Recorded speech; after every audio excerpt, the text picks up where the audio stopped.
May I be allowed to speak? Oh, men of America, may I be allowed the privilege of speech, even at the last moment? Hearken to the voice of the people. And it's worth noting that he was cut off. Albert Parsons, convicted of murder, Illinois, executed November 11, 1887. Parsons was an American-born anarchist who was forced to flee Texas in response to pressure from the KKK because of his interracial marriage. In Chicago, Parsons became a prominent labor activist and was the founding member of the International Working People's Association. Executed along with 3 other Haymarket activists, he was cut off in the middle of his last words as the hangman dropped the trapdoor from beneath him. In 1992, the site of the Haymarket incident was commemorated with a bronze plaque. It reads, that's all the cheerfulness I think we can take in one. But that gives you a good flavor of the book and the range of last words. One of the things I want to ask Jonathan about is, unlike myself, Jonathan actually witnessed an execution. Yeah. You can tell about that story?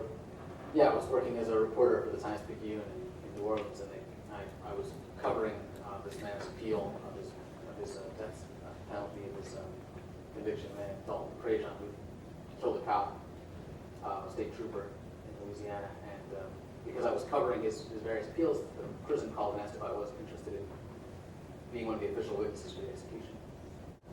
And it was really one of the most horrible days of my life. Just leading up to it, I was a wreck.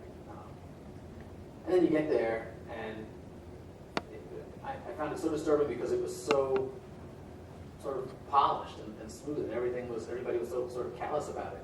Here I was, really having a hard time just going through with it, and everybody around me was just taking it like it was another day at work. And in fact, the AP reporter, who was the other official witness, I'll never forget this. We were in the death chamber. We were separated by glass there was electrocution from the electric chair, and the AP reporter sees a fly buzzing around. It lands on the window between us and the electric chair, and he picks up his notebook and he goes, "Here comes the first execution of the night." Wow! And he smacks that fly. Okay. Seems sort of funny now, but at the time it's not so funny. And even the execution I found, and this was the electric chair, which is, perhaps is more violent than lethal injection. I found it surprisingly unemotional. And that's what got me the most, was just how unemotional the whole experience was. You remember what his last words were? I remember that he apologized to his victim's family, and he apologized to his own family, but I don't remember the exact words.